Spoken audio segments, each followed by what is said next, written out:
Man, I'll tell you, this is going to be short and sweet because I have a lot to say, but I don't want to say it. But this whole GM shutdown thing, where they sit out there and they say they're going to close plants and do all this other stuff. I know I'm going to have a take on it that's probably not going to follow much of a logic path. Mine's more of an emotional response to it. Okay.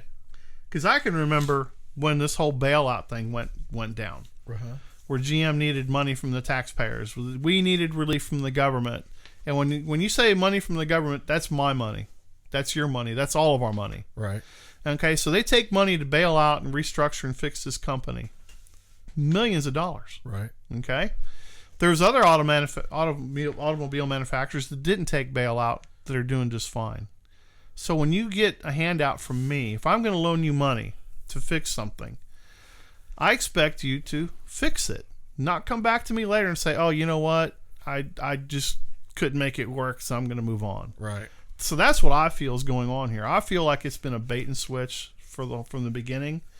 I feel this is a political move to damage the integrity of the current president. Uh-huh. Because making America great again, bringing jobs back again.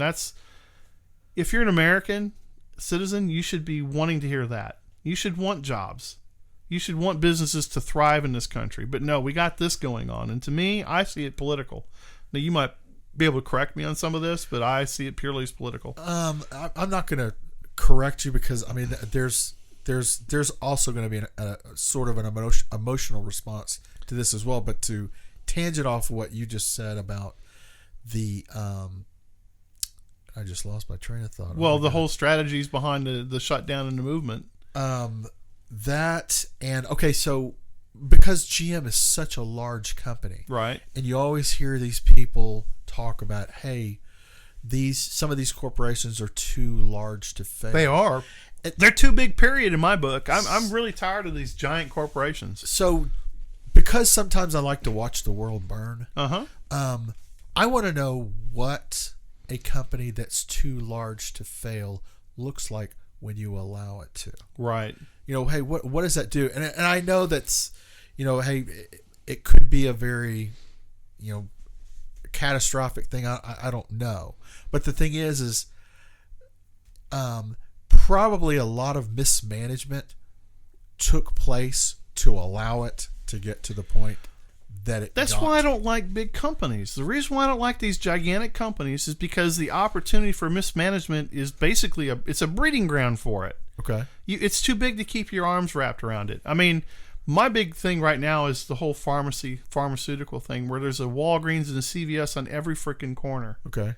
They put out the pharmacist, the guy that built a family pharmacy, he's out of business now. Okay. And you got this corner shop of instant shopping, 5 minutes in, 5 minutes out type shit, online, phones, the whole thing, and it's all corporate driven.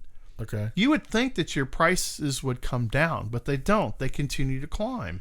So I look at the cars the same way. You sparked something I want to bring up later on this topic, but so I'm going to allow the investor side of me to talk. And that's the part I want to hear. Yeah. So so I watch stock stuff and news all the time, only because as I've covered in other our other podcasts, I like tech. I like looking at when new innovations come out or emerging technologies come out.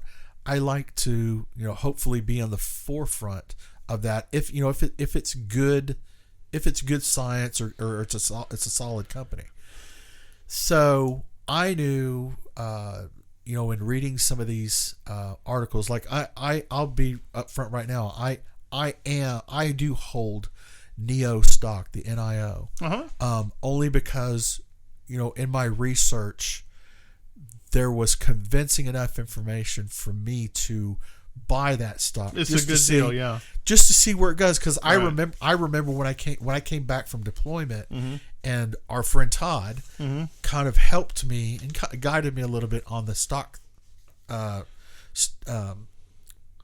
side of things. And before we get too far, what we're talking about now is the comparison between the NIO and the Tesla car versus GM and all these other companies. So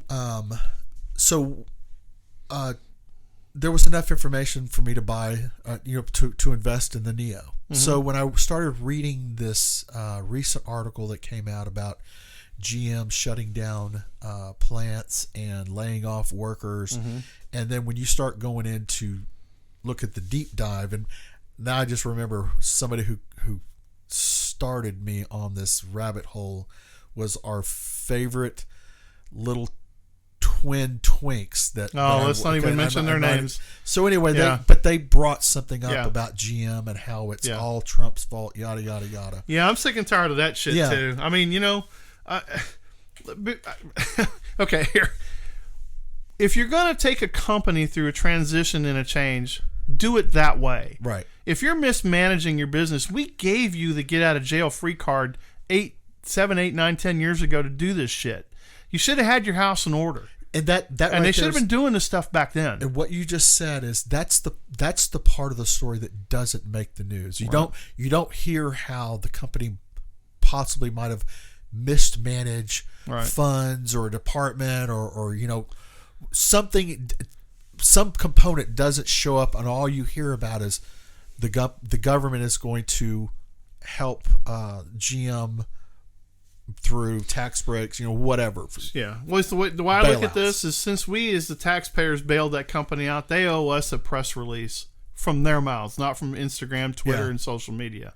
They should have to go on TV, pay for airtime, and explain to the American taxpayer why our money now, who knows where the hell that went? Because if you're mismanaging your business to the point where you got to start shutting down and laying off people, maybe you should have done that in a streamlined process. That's why bankruptcy works. Yeah, and they should have filed for bankruptcy. This is where policy gets out of hand and politics gets out of hand. They should have went ahead and filed and restructured under bankruptcy, right, and reemerged, because this is basically saying a fuck you to the taxpayer, and they're going to get away with this. So in the news that I read, so it's portrayed that GM is making all these moves because they want to move into an emerging sector, which is the driverless car, which will never work, and the electric car. Which is expensive to have. Here's the thing about the electric car, which I didn't know, because number one is the first thing that popped in my head is you're jumping into a space where somebody is like generations ahead of you in technology and knowing how to do this.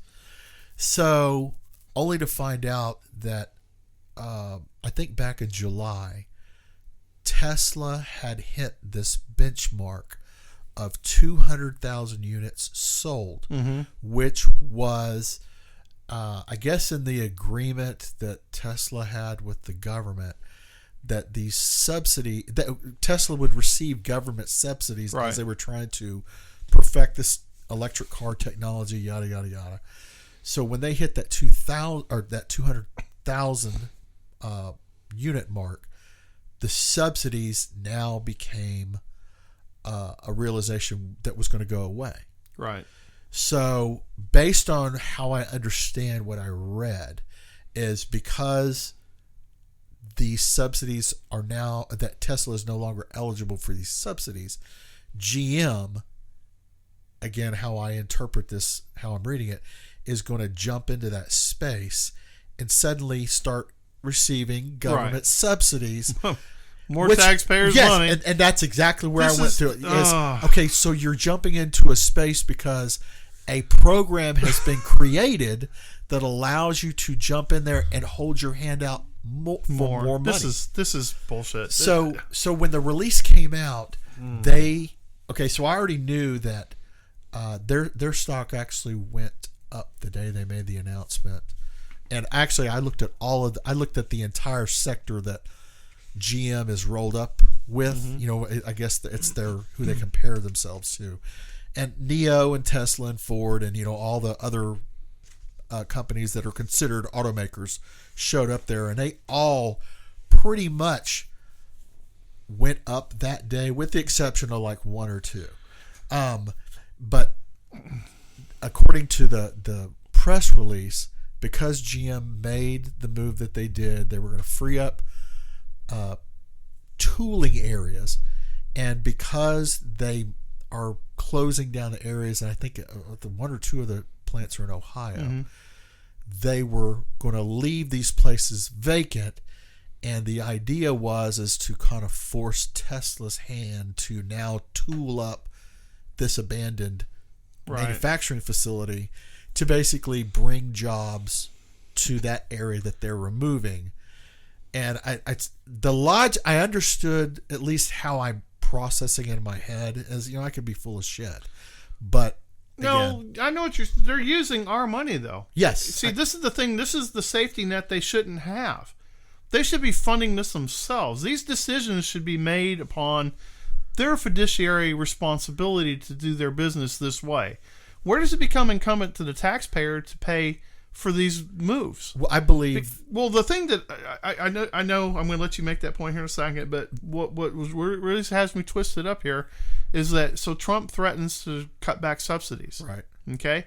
They turn it into a political fight. Yes. Okay. That's bullshit. What he's doing is fiscally responsible. Yes. He's saying, wait a minute.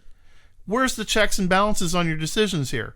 Because like you just said, they saw a slot open, so they're going to make some moves now. And what they do is they put the worker and the consumer in the middle and just use them as pawns. And that's bullshit. So what I was going to say is everything that I just said, I view it as window dressing to cover up the fact of what you just said. Exactly. Because it boils down to this is taxpayer money. And you know how many dumbasses are going to sit there and believe that bullshit? Right. Because they're going to spend hundreds of thousands of dollars putting lipstick on that pig. and that is so annoying to me, especially as a taxpayer, looking at the economy that we have, looking at people that need jobs, and all this other bullshit that's going on out there, especially in Ohio. How much more can you dump on cities? Look what they did to Detroit. They literally destroyed Detroit. Right. Ohio's been just hanging on by a thread for years. What's next? Kansas City, Kentucky, Louisville, Kentucky, or whatever. I mean, this is why GM really pisses me off. It really pisses me off. Well, I agree with you on the part about the full disclosure. Yeah. Is if you take money now, they're probably going to have some PR department. Sure they are. Who puts They'll together spin it. they'll spin it to where it makes it look like they're blameless, but you know damn well that they're not. No. They are fully responsible for shit going sideways. Yeah. They've just found a way to fund their folly.